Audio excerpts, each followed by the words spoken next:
My dear Violet. Enchanté.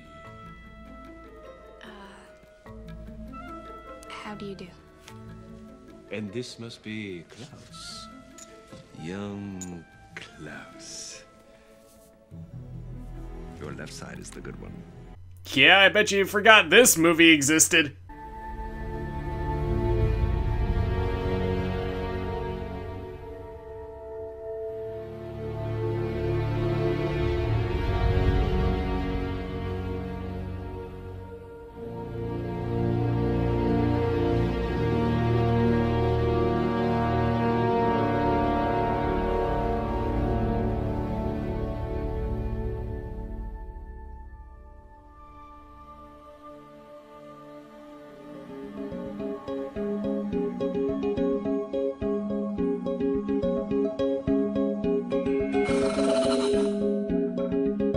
A Series of Unfortunate Events is a semi-popular book series written by Daniel Handler. Each one has a very gloomy mood to it. The basic premise is 3 orphans constantly need to be looked after by several guardians, but one sort of family member named Count Olaf wants the children for himself. Olaf is constantly killing off each guardian while using disguises so nobody knows who it is except for the kids. Well, I can't think of a better reason for Nickelodeon wanting to be a part of this production. Yep, this production has had quite a time behind the scenes. There were budget concerns, and one of the crew members, Scott Rudin, left the project. Nickelodeon purchased the rights of the book series in 2000, and in 2002, Barry Sonnenfeld was hired to direct it. And he wanted to make it into a musical. Kinda reminds me of another children's book that had a dark atmosphere that was made into a musical. However, soon after, Sonnenfeld stepped down from the directing chair, then Silberling was hired to direct it. This one was finally released in 2004, but for what hard work seemed to be put into it, this movie is one of the least talked about movies of all time. Also keep in mind that I have not read all the books. I've maybe read all of Reptile Room and Wide Window, but only one time, and I don't remember much of what happened in them. So I won't be able to compare them to this movie, to the books, to see what's different or what's the same. So, with that said, let's take a look at Lemony Snicket's A Series of Unfortunate Events and see if all the time and effort put into this project was worth it, or if it's an unfortunate event itself.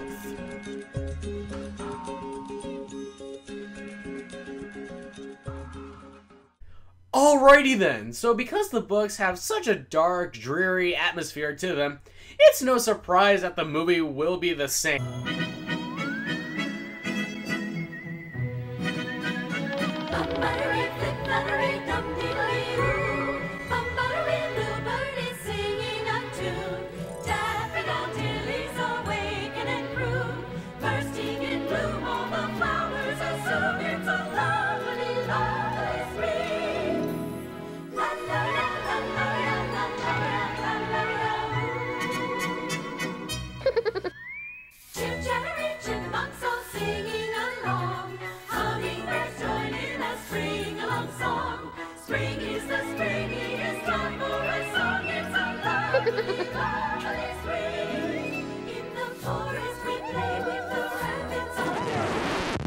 I'm sorry to say that this is not the movie you will be watching.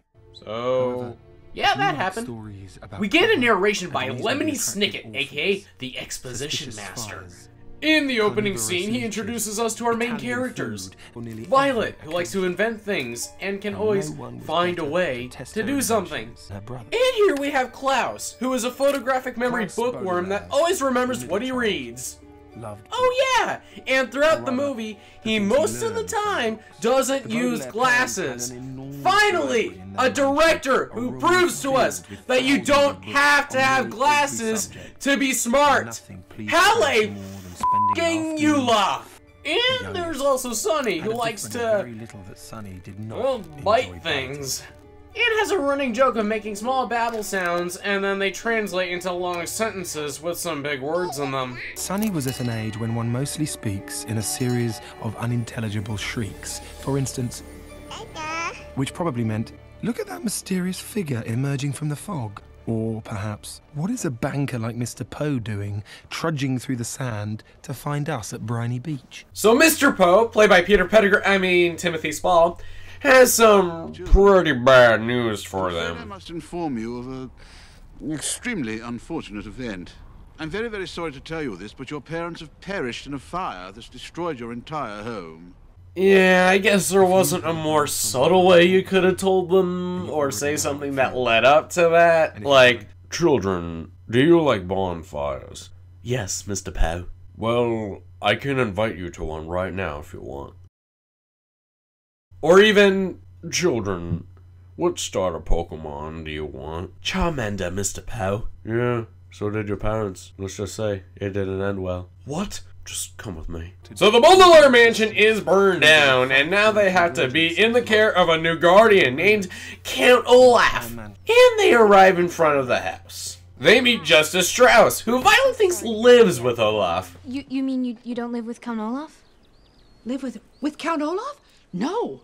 No. He's my neighbor.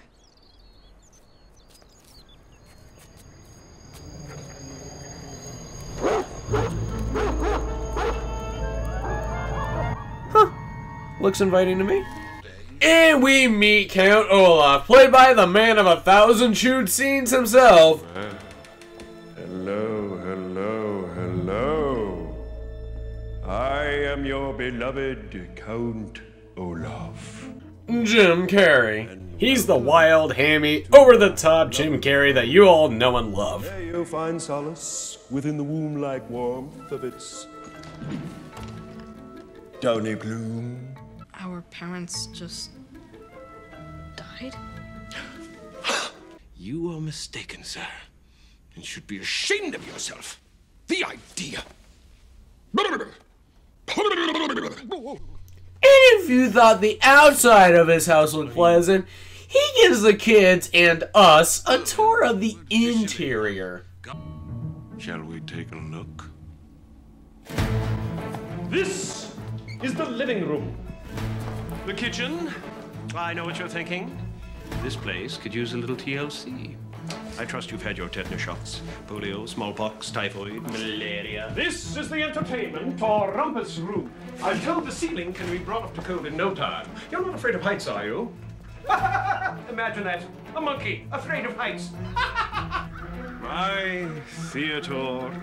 This way. There's one room, however, that seems to be a little forbidden. The tower, which you are never to enter. Under any circumstances. So, Olaf is probably the worst guardian to ever exist. He makes the Baudelaires do everything around the house, like clean the floors, wash the dishes, paint the fence, wax the car, and do all the cooking. You name it, he makes them do it.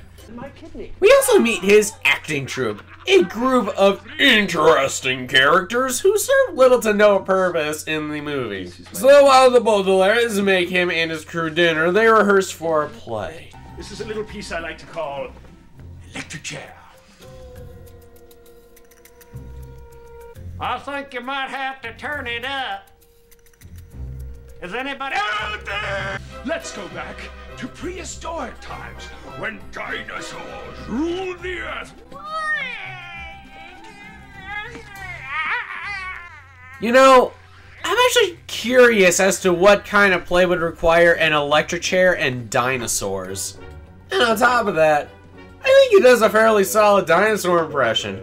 Heck, I think he could have even been a very good voice actor for the Jurassic Park movies.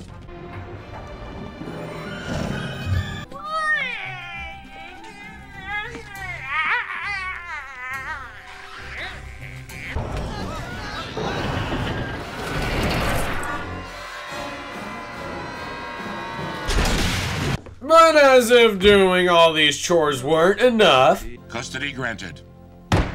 Wow, That was a much shorter court scene than Holes. Like, that's not even Mario Sunshine short. So, he admits that he's been a little harsh and wants to make it out to them. So he stops at a gas station to pick some stuff up. Soda, banana. Got it.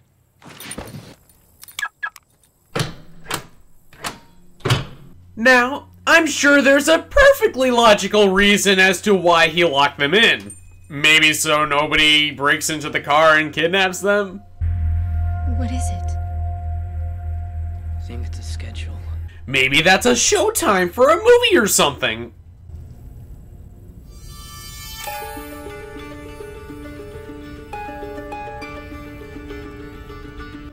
Okay, maybe Olaf didn't see the train tracks there when he parked. Kiwi watermelon surprise. My favorite.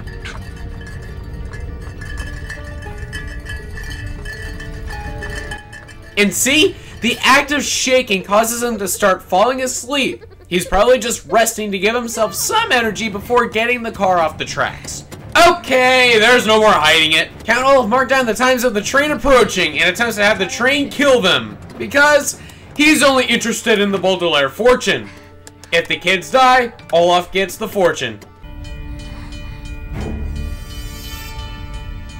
Klaus, you've read books on trains? What do we do?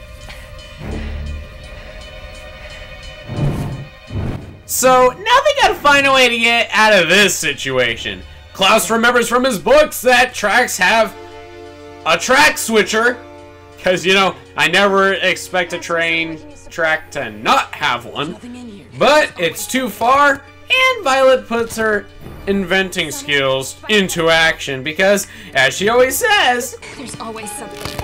They managed to make a sort of slingshot lasso or something and try to switch the tracks.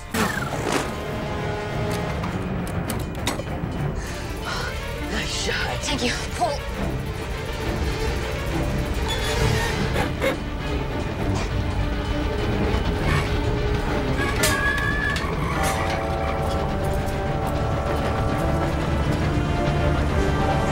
But because this movie would be less than an hour long if the train did hit them, they switched the track just in the nick of time.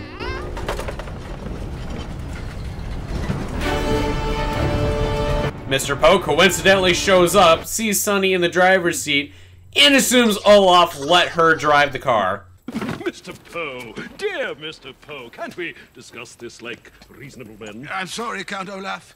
But allowing a child of Sunny's age to drive a car is simply not good parenting. He tried to kill us. Let us not exaggerate, Klaus. The vehicle was not even in gear.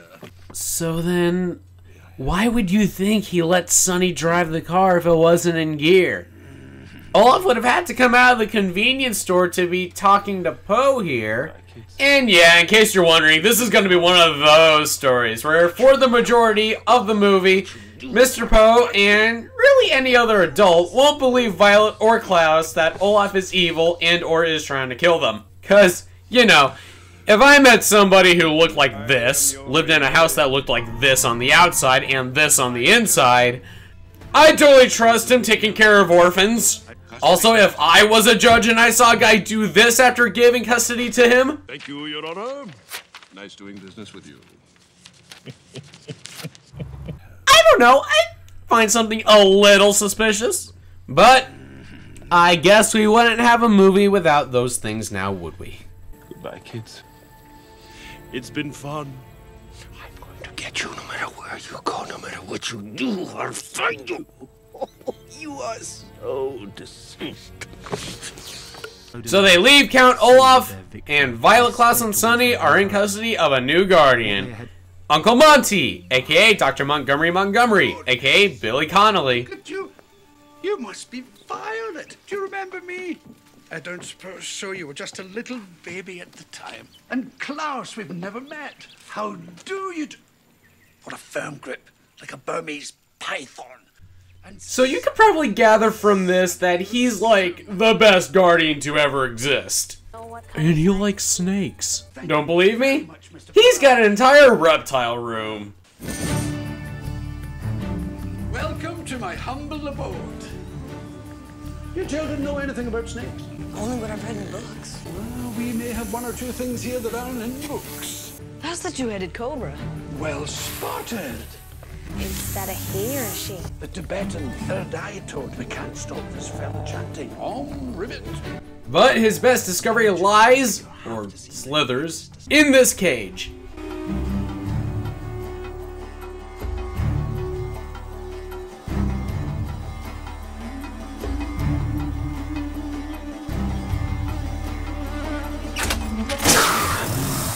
Oh, I'm sorry. God damn it, Snicket! Anyway, the incredibly deadly viper, which is a misnomer, as it is the friendliest snake in existence. Or at least in obvious CG existence. So before checking out the reptile room, Monty was talking about moving to Peru. Violet, do you know snakes are more afraid of you than you are of them? Few people do. When threatened, a snake will retreat to a place that is quiet, safe, remote. A sanctuary where it can feel out of danger. That's why Peru. Klaus also notices a spyglass in Monty's pocket, which looks identical to the one he saw in the mansion earlier. But Monty doesn't seem to be interested in that topic.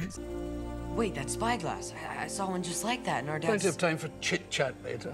But right now, what I need is an inventor, a reader, and a biter. So Monty sings them a song that his parents sang to him. And so, the Baudelaire children went to Peru and together had wonderful adventures with their loving and wonderful new guardian. The end. These are the words I desperately wish I could type. God damn it, Snicket! Yes, while this is all touching and family friendly and all that bullshit, and they get a visitor.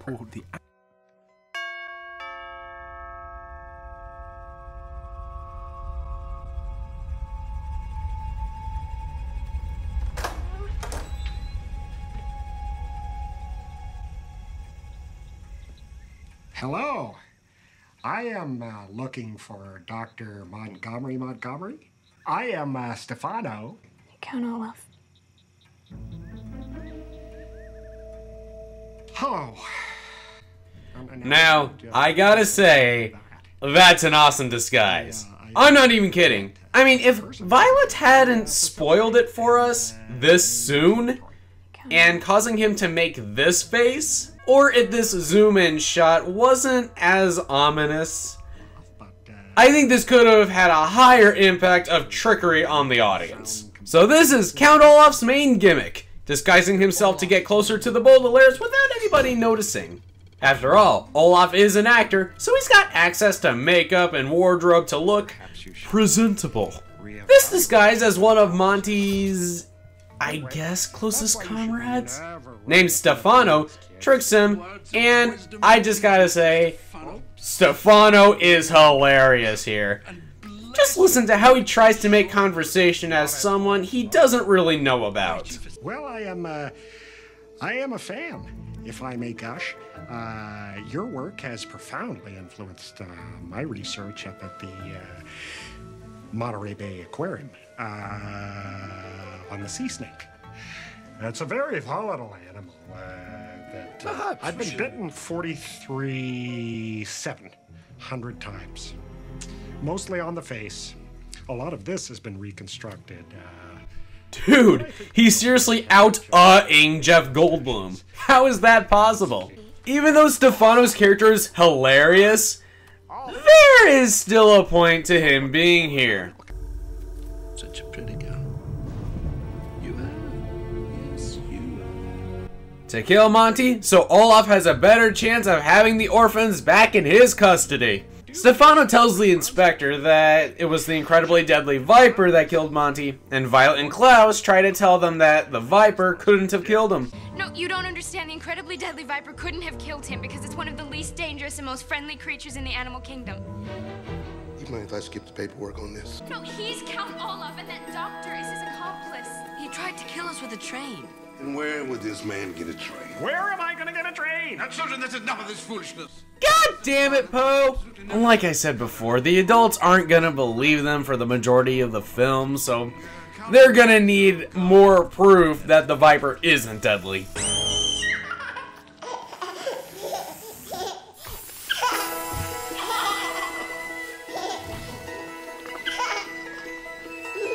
Damn it. This was such a good character. So Stefano is now figured out as the murderer, but Olaf takes off the disguise and runs off. And now Mr. Poe takes the Baudelaires to their new guardian, Aunt Josephine. What the f***? Aunt Josephine. Two things with her. She is literally the most overprotective person in the galaxy. Come in quickly, quickly, children. What's that? Not that quickly.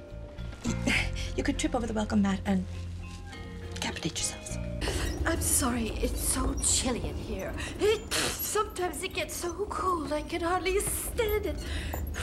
Would you like me to turn the radiator up for you, Aunt Josephine? Oh no, I never turn on the radiator. I'm frightened that it might explode. And she literally loves literature and grammar. Delmo is not a word. I can see that I'm going to have to teach her proper English. Okay, dude, seriously, was she like about to make love with that English book? Now you might be asking yourself something. Why in the holy mother of Bruce Campbell's awesome chin is this house positioned mostly off the side of a cliff? That's because she once had a husband named Ike, and they were some serious daredevils. They've done some things like tame lions, hang off the wing of biplanes, and, well, getting a house built in this location. But then Ike died and shattered Josephine's ability to be fearless. If you're yelling at the movie saying, "Why don't you move, you piece of shit, turd donger?" I'm terrified of realtors. Is this a bad time? There's your answer. But how did Ike die? He was eaten by leeches. Huh. Come, I'll show you. So we get a view of Lake Lachrymose through the wide window. Ike and I explored every cove and inlet of Lake Lachrymose from Horrid Harbor all the way over to Curdled Cave, way over there. And near that rock is where the leeches attacked. Oh yeah, by that rock. That's real specific. But these leeches are not ones we are familiar with. Lachrymose leeches have 6 rows of very sharp teeth and 1 very sharp nose. They are blind, but they can smell food on a human from miles away, and if they smell food, they will swarm. Well, I'm sure we won't need to remember that information for later. Anyway, the Baudelaires think Josephine should get out of the house for a bit. They do some shopping and... Lord thunder and jumped up Jehovah. Hey, well, I can't tell you how sorry I is for running into your sister there like that. Captain Sham. At your service. He's lying. He's Count Olaf. Okay. I gotta admit here, this disguise as Captain Sham is a sham because he still looks pretty identical to Olaf. I don't care if he has a peg leg, it still looks like Count Olaf. But Captain Shamful decides to get on Josephine's good side by trying to relate to her, and I'm not gonna lie, this gets kinda awkward. I've had to deal with that sort of thing ever since my leg was chewed off by the lachrymose leeches. Why didn't I wait an hour before swimming? Why? Why? The leeches took my husband, too. Get out of town. No, really. Why, jeez, them blasted leeches doomed me to a life of hopping, they did. Sure, I get the good parking spots, but who could love a man with 1 leg and a face like a hen's arse? Oh, Captain Sham. Would you come to my house for dinner this evening? But Josephine takes Captain M. Night Shyamalan to the house for dinner, and the Baudelaires return after they get the shopping done, but find nobody around. and it seems like a storm is approaching. They find what appears to be a suicide note, but Klaus starts noticing some interesting stuff about it. Violet, Klaus, and Sunny. By the time you read this, my life will be at its end. My heart is as cold as Ike, and I find life unbearable. Unbearable? I know you children may not understand the sad life of a dowager. A dowager has one D. What would have led to this desperate act? Act is spelled with a C. It's a suicide note. Why are you checking her spelling? She said her greatest joy in life was grammar. Why is she making all these mistakes?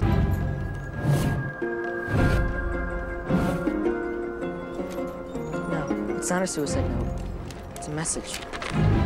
It's not supposed to be Ike, it's supposed to be ice. C. An unbearable with a U.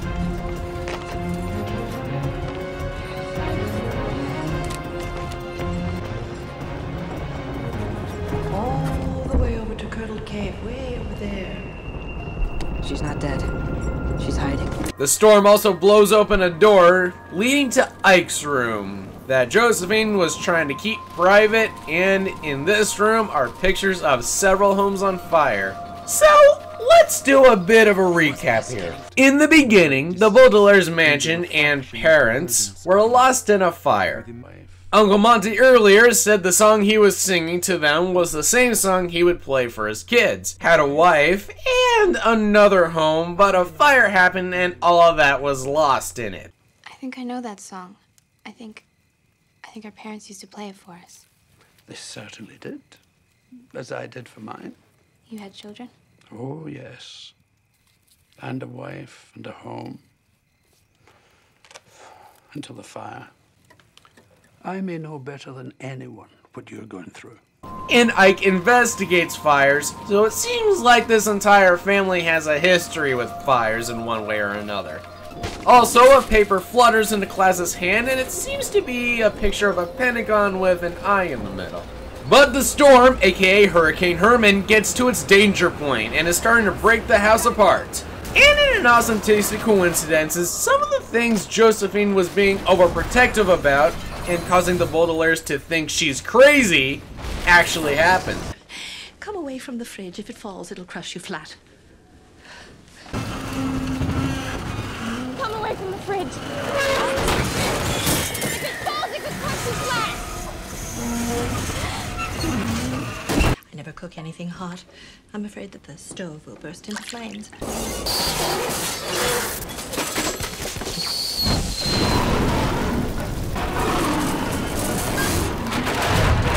Oh, children, I must ask you not to use any of the doorknobs in the house. Just push on the wood of the door and it'll open. Why? Well, I'm always afraid that the doorknobs will shatter into a million tiny pieces and one of them will hit my eye.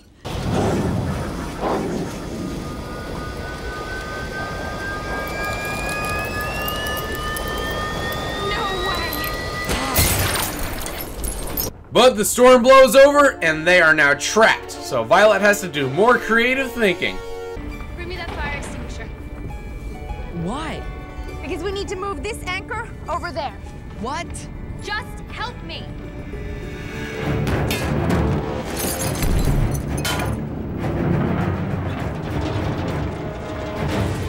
Let's see, we're gonna break that beam. Break it? Yes. That's the only thing keeping us up. Exactly. Are you sure you tied your hair tight enough? On 3. 1, 2, 3.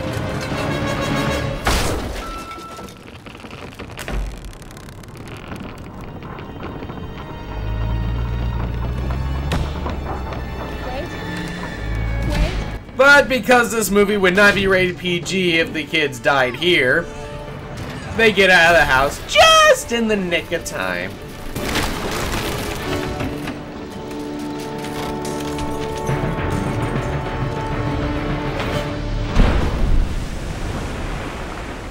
And now they search for Josephine in Curdled Cave. Lo and behold, she's here. But they quickly leave with the threat of realtors because Curdled Cave is for sale or something like that. Klaus shows Josephine the picture and we get a brief explanation. Why was he investigating fires?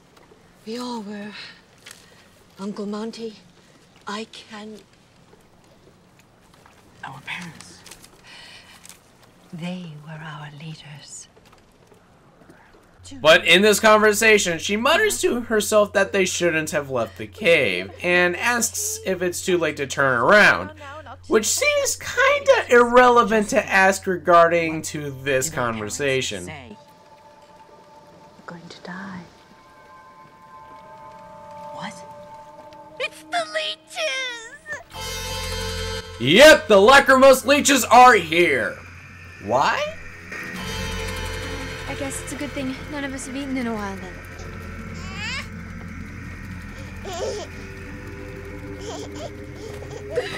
God damn it, Josephine! Okay, I guess before leaving the house and after she wrote that note, she thought to herself, I'll bring a banana with me. So the leeches start attacking the boat. We're sinking. There's a boat! Over here! But as unpleasant as God damn it, Snicket! I can explain what's going on here, but something a little worse appears in the lake as well. Hello. I missed you guys. Looks like you could use a little assistance. So even though they're in a tight situation, the boat is sinking and Olaf has the only functional boat here. Klaus thinks it's a good time to threaten him, saying Josephine will tell the authorities what happened. Klaus, you sure you don't want to hold off on that until after you get rescued? But whatever, Olaf still has a goal in all of this. Because she corrected his grammar, he pretty much makes it so the leeches eat her. No, Aunt Josephine! Aunt Josephine! You can't do it! Aunt Josephine! And of course, who happens to show up a little too late? Children, is that you? God damn it, Poe!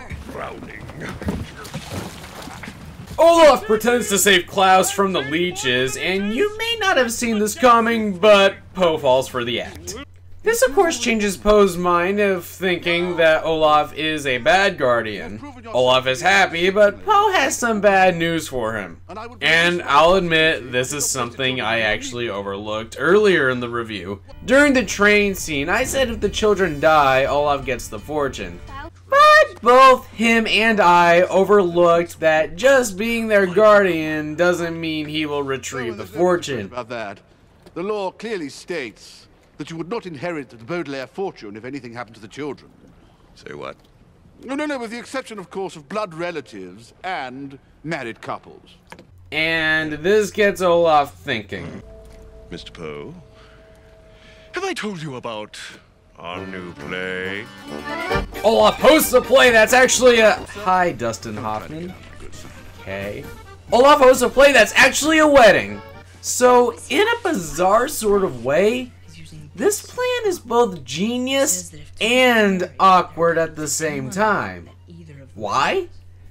Well, it's genius because he's basically doing one last trick by being a groom at a play, but making it an actual wedding.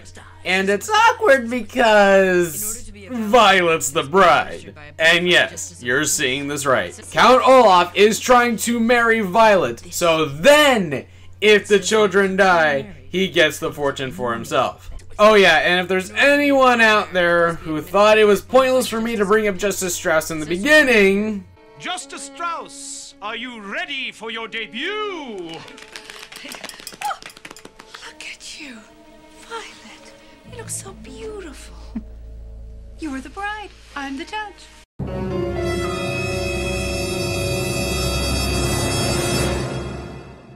And if you're thinking to yourself, why doesn't she just say no on stage?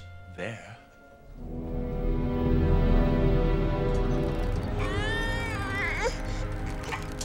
He'll just kill Sunny by dropping a cage from Olafs Tower. This causes Violet to lose all hope and go on with the marriage, but Klaus is not out of ideas.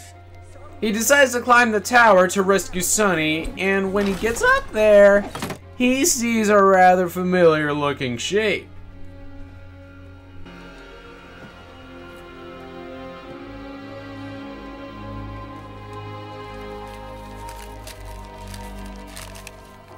In here, I'm gonna go on another recap spree. A few times throughout the movie, you notice some spy glasses, and in a photo that Josephine showed, there is a whole group of people carrying around spy glasses on them, including her, Monty, and the parents. The spy glasses are kind of like a logo for a team. Anyone who has one was a fire investigator. In other words, someone has to be going around burning several homes and/or families. Another important thing to note is, notice how there is an eye shape in the Pentagon. Also notice how just about every solitary thing in Olaf's house has an eye. The front door, the windows, and most important, a tattoo of an eye on his ankle, which in both of his disguises, he was able to hide because of makeup and wardrobe. It was probably obvious from the moment you saw him, but it was indeed Olaf who set off all the fires by using this eye, which is a giant magnifying glass.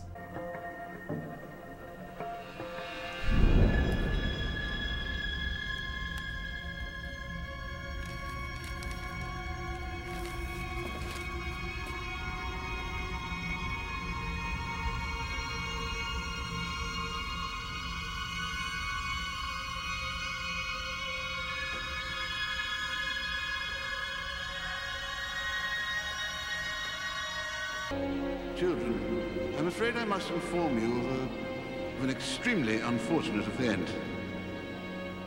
I'm very, very sorry to tell you this, but your parents have perished in a fire that's destroyed your entire home.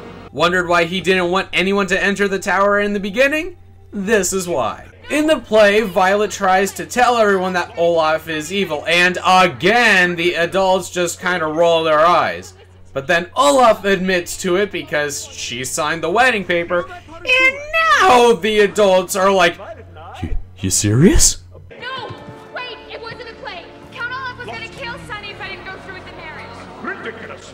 No, you have to listen to me. He was only marrying me to get to the Baudelaire fortune. No, that part is true, actually. Violet and I are indeed a blissfully wedded couple, because you see... We were married in an official ceremony with official and legal vows in front of a bona fide justice of the peace. You unspeakable cad!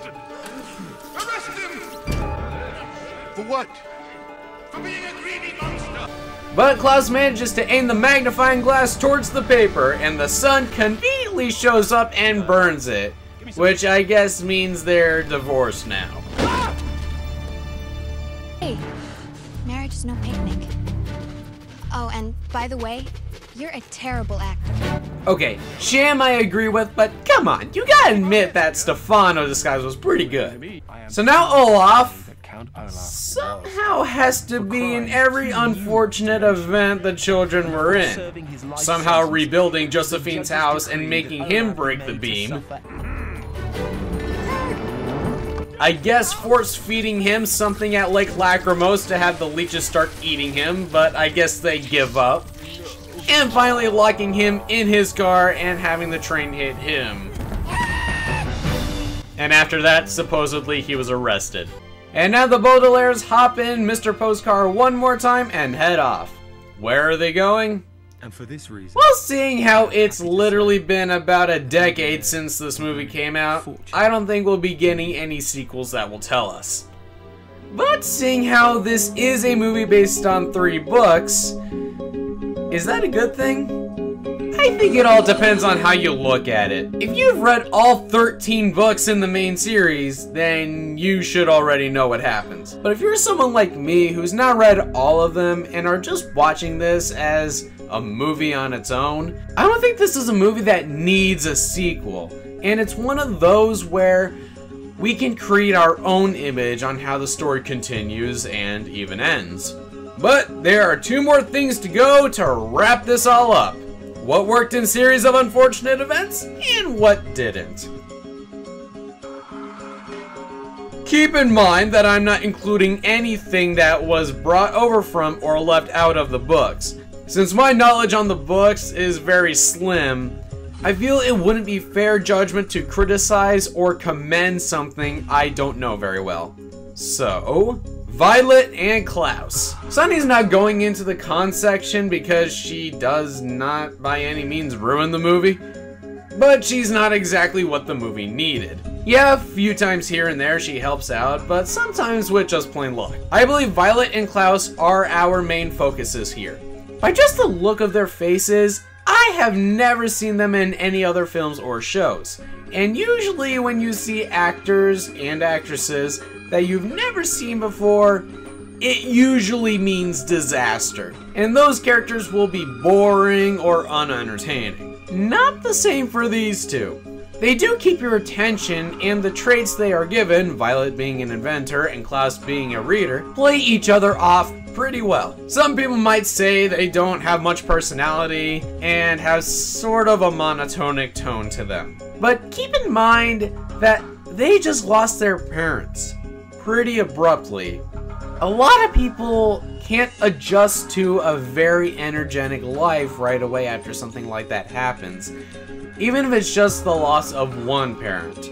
So even if they do come across as a little monotonic, it does not mean they are bad at acting. Count Olaf! Aside from a few awkward and uncomfortable moments, Olaf is actually a really enjoyable villain. He has a unique way of doing things that I personally never have seen any other villain do. Do his evil deeds by acting. Since he's got access to makeup and wardrobe, he can do so many creative things to get closer to the Baudelaires. And because he's played by Jim Carrey, he has a great combination of pure evil and pure hilarity. Even though you can tell he's going to be the villain, this doesn't mean he is a bad one. I mean, come on people, how many other villains are you aware of that are obviously going to be bad either right away or at the end? The visual style. If I just watched this movie with no indication on who directed it, I would have said this was directed by Tim Burton.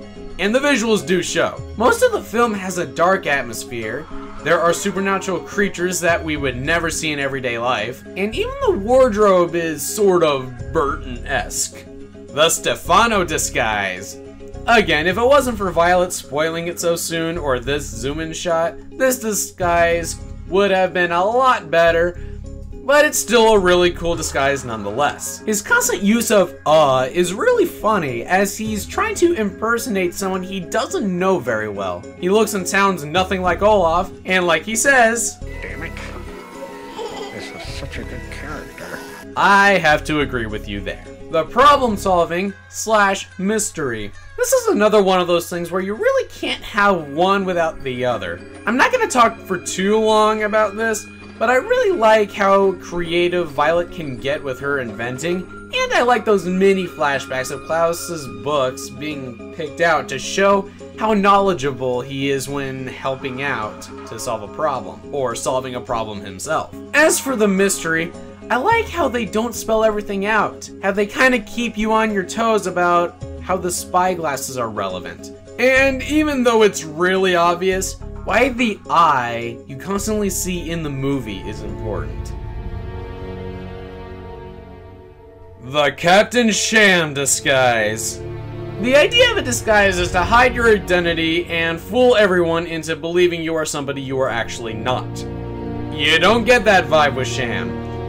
He still has a deep-ish voice like Olaf, his face doesn't look that much different from him, and he's not in the scene for very long.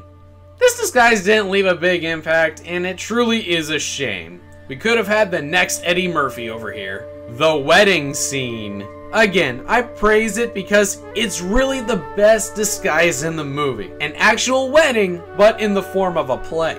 However, I can't praise it enough to have it be in the pros section or even both lists because people, it's a 30 to 40-year-old man marrying a 14-year-old girl. And in case you're wondering why this could happen when Violet's underaged, she can get married if she has permission from her guardian. And who granted guardianship to Olaf because he thought he was mistaken? It appears I was wrong about you, Count Olaf. God damn it, Poe! The "I'm not gonna believe you" cliche. This is one of my least favorite cliches in cinematic history. I understand if Poe had believed them after the train scene, the movie would basically be over from there. But seriously, how can Poe and any other adult not believe Olaf is a killer and or is a terrible person in general? And really, how could Poe in the beginning not tell Olaf was gonna get the train to kill the children? He arrived as the train was continuing past the car. He said the car wasn't in gear, but you know, come on, I mean, I understand that, why you think that, but on the other hand, the car is parked on the railroad! And, believe it or not, the detective. He has got to be the absolute worst detective I'd ever seen. The first scene he's in is after Monty's death, and Stefano says it was the Viper that killed him. The most detective skills he uses is using what's right in front of his face to know something is factual. Little girl, the big cage door is open, no snake. Dead guy. You know what I'm thinking? I'm thinking, who woke me up at 9 in the morning for this? And you know, I don't even think he checks Monty's body to see if there's even any snake bites on him. He just kinda trusts the one guy who's part of Olaf's acting troupe, and he doesn't investigate any further. In fact, when Violet tries to tell them that the Viper couldn't have killed him because it's the friendliest snake in the animal kingdom, the great detective just says, "You mind if I skip the paperwork on this?" Which also falls under the "I'm not gonna believe you" cliche. Heck, after Stefano is figured out to be the murderer, he takes off the disguise and runs, and Mr. Poe and the detective are looking right at him! People, all I can say is, if you want to be a detective when you grow up, or be in the investigation field, don't learn from this guy. But, after all is said and done, does this make it a bad film? I personally don't think so. Yeah, there are some flaws with it that make the movie not great, but it's not terrible either. Even though this movie had a pretty difficult time behind the scenes trying to get it made, it's not exactly an Oscar winner, and apparently one of the best highlights they could show for the trailer was... I still give Lemony Snicket's A Series of Unfortunate Events a 6 out of 10. It's not a fantastic movie, but at the same time, it's not bad, nor is it painfully average. The Bulldollers are fun to watch, Jim Carrey keeps you entertained, and the mystery is great as well. If you haven't seen or heard this movie yet, I'd give it a rent and see what you think.